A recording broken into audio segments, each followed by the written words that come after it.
Let me get this abundantly clear. Peacemaker Season 2 is released an entire month after Superman. So why is it that we have seen yet another trailer yesterday for Peacemaker Season 2 when we haven't even had a main full trailer for James Gunn's Superman movie that's released a whole entire month earlier? Can someone explain that to me?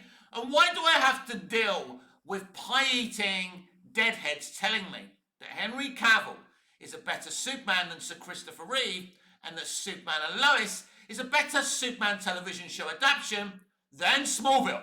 Welcome back to Movies TV Mad. I am Mick, your host with the most. Just ask your girlfriends and your wives. You can follow me on X Twitter at Movies TV Mad and on Instagram and on Threads at Movies TV Mad. X on TikTok, Mad Mickey's World, and on Snapchat, BMouth60. Mick, your host with the most. A very warm welcome to Wednesday's edition of the DCU Daily. Please make it make sense.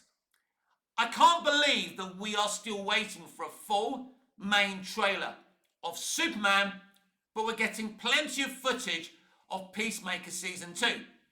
In fact, we have had more footage for Peacemaker Season 2 than we have from this Superman movie that needs to make around $800 to $1 billion at the global box office. It doesn't make sense. Actually, it does, boys and girls, because basically James Gunn cares more about Peacemaker Season 2 than he does about Superman. Making Superman was a job to James Gunn, and Peacemaker has always been a passion project for James Gunn. So he's desperate to have a successful Peacemaker Season 2, maybe more desperate than he is to have a successful Superman. Of course, he wants it to be successful. His career is on the line. We will see how that works out. But it doesn't make sense to me to be promoting more a TV series that doesn't come out until a month after your Superman movie is released, and we are still waiting for a full main trailer of said Superman movie. It's abundantly clear sometimes that these people are absolutely clueless. Clueless! You need to release that trailer. It's insane that we're still waiting for it. It doesn't make sense at this stage. Man of Steel at least released 2 alternate teasers and the first full trailer. I mean, there were a lot of Man of Steel full trailers, by the way. We're not going to get half as many full trailers for Superman as we did for Man of Steel, because Man of Steel, WB were proud of that. They wanted the world to see what kind of movie that was going to be. Maybe they're not so proud of this Superman movie. I don't know. I'm just making assumptions now. I know that Mike DeLuca, the co-CEO of DC Studios, claims publicly that he's very happy with this movie, but then he would say that, wouldn't he? Of course he would, right? He's the co-boss, he's the co-leader of Warner Brothers Pictures. As I said yesterday, he's not going to say it's crap, is it? So him saying it, there was a headline somewhere saying, Zach who? We'll see about that, won't we? We will see if it's Zach who, or we will see if it's James who, or we will see if every cape shit movie flops at the box office this year, and surely then they're going to have to stop making cape shit. Because that's one of the scenarios we are faced here, boys and girls. Because Thunderbolts, the new Avengers, how dumb do you think we are, Mr. Fake, by the way? But anyway, right? Thunderbolts has underachieved at the opening weekend box office. The projections, it come in lower than the Disney projections and the estimates.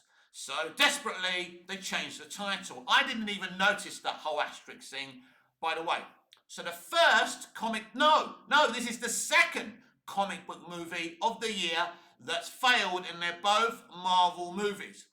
If Superman and Fantastic Four also underachieve, below estimates, or totally flop, that means the mainstream audience are done with cape shit, and it's only dude bros going to see these movies. I better be careful, because I'm a bit of a dude bro, and you people watching it are probably dude bros too. We're all the same shit, right? I'm not trying to put anyone down. It's just a reference at the end of the day. But if they all flop, you've got to stop making cape shit.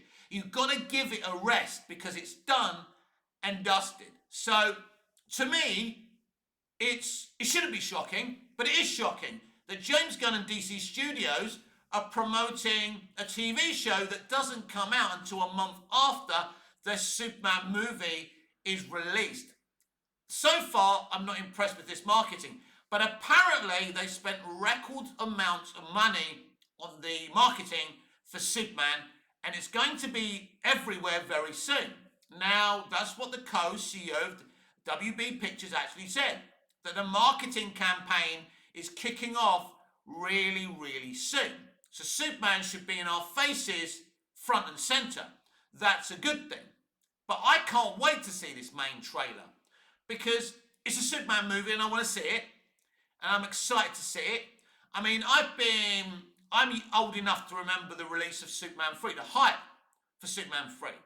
Was well excited for that, was well excited during the build-up and hype for Superman 4, The Quest for Peace. Superman Returns, I was so hyped for it because Smallville was at its pomp. I'd never loved Superman more.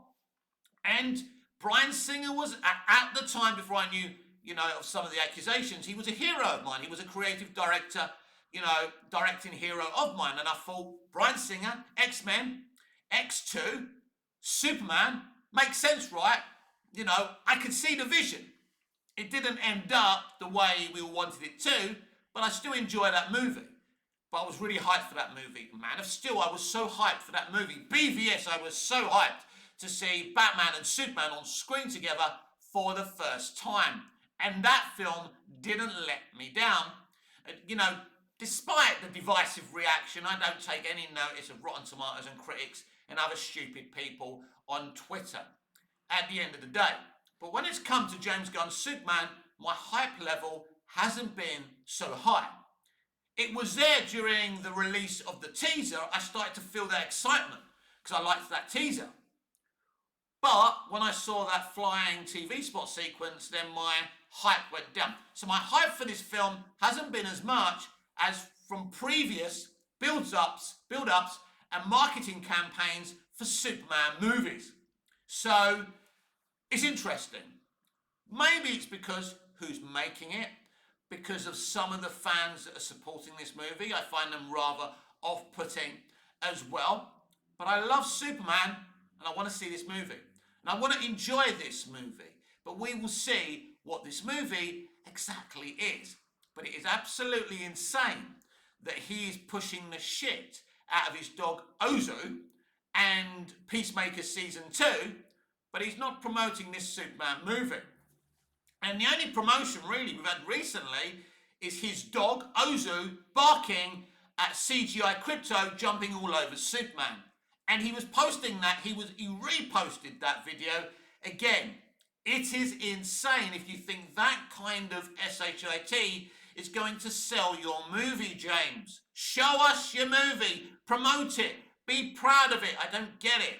But promoting your Peacemaker Season 2 over your Superman movie is very, very transparent, James.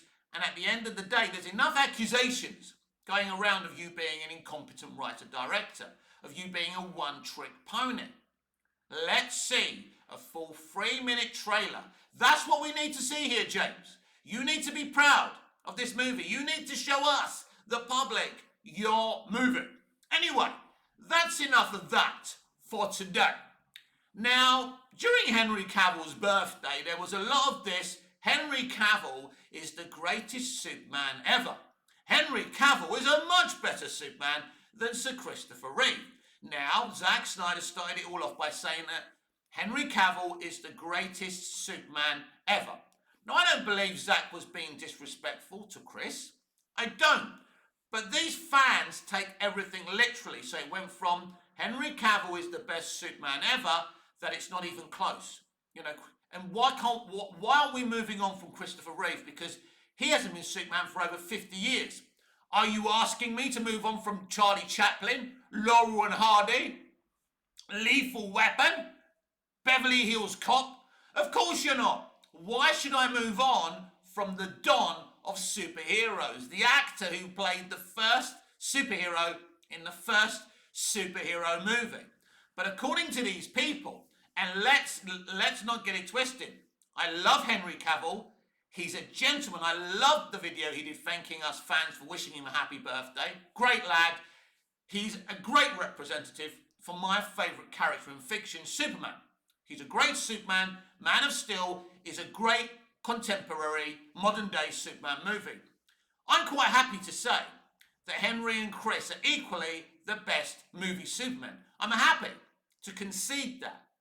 I'm happy to say Man of Steel and Superman 78 are equally as good as Superman movie. Both made as products of their time, but have aged so beautifully well. But if you want a war, I'll give you a war. If you want me to make you cry, I'll make you cry. Here's why Christopher Reeve is a much better Superman than Henry Cavill. Christopher Reeve is a superior actor. He is. Simple as that. Henry is a really good, solid actor, but he's no way near got the tools as an actor as Christopher Reeve had. Also, the only heavy lifting that Henry had to do was his fitness regime. His body looks jacked. It's even more jacked than Christopher Reeve's body was. You know, absolutely, Henry looked amazing as Superman. He proper looked like the comic book Superman, who is also, a lot of the times, really jacked. Well done, Henry, for that. But just because you were in a great CGI, a great VFX movie with a great visual language, it doesn't make you a better Superman, and it doesn't make Man of Steel a better Superman movie than Superman 78, because Chris, embraced the dual roles of Superman and Clark Kent, and Teen Superman as well, because he did the voice for Teenage Superman, so he played Teenage Superman as well. I know Henry played the younger Superman in the flashbacks. He also did a great job. There's nothing wrong with Henry's performance in Man of Steel, but Chris had to take, he played another persona. Clark Kent in Superman 78 and Superman 2 and Superman 3 and Superman 4 is a total different persona. Now, whether you think the dopey, clumsy Clark Kent is a good idea, I do. It's a disguise and it works. And I know Chris said as he wanted to do more movies, he didn't want him just to be, a clumsy, dopey, well-meaning guy, but it was a great disguise. And what Chris did in those movies, playing that other entity of the same character, was absolutely sensational. The flying in Superman 78 is much superior to the flying in Man of Steel. I'm sorry, but it is. Dick Donner didn't need computers. I love Zack Snyder as a director. He uses CGI, computer-generated images, as a paintbrush. It's beautiful, but you take his green screens away, because Man of Steel was 75% shot with a green screen, right? Dick Donner didn't have that luxury. All Dick had was rear and side projection, which is one of my favourite kind of ways of doing VFX. I think it's much more effective than CGI. CGI should just be used to touch kind of rear and sideway projection, in my opinion, even today. But anyway, right, all Dick had was sideway and rear projection and some strings and chewing gum. And that flying is the best flying I've ever seen. And my favourite moment of Superman in any movie flying is when Chris's Superman is flying after that rocket. It's not just the VFX that is great and experimental, it's Chris's body language. No actor has been able to implement body language flying as Superman like that before. So Christopher Reeve, right, in my opinion, is the best Superman of all time. Now, if you say Henry's your favourite Superman and you prefer him to Chris, that's absolutely fair. But universally a better Superman than Christopher Reeve? No way. Now, let's talk about Smallville and Superman and Lois very, very briefly. So the reason that Smallville is a much better Superman television show adaptation than Superman and Lois, right? Superman and Lois brought in, Lex Luthor in the final third, right? And they made Lex Luthor an angry, shouty redneck with a beard. So current day, Lex in Smallville. Wow. But the thing is, not only was the character examination of Lex Luthor outstanding in Smallville, but Clark Kent has never had the character examination that he did in Smallville in any other live action Superman adaptation. I'll see you again tomorrow.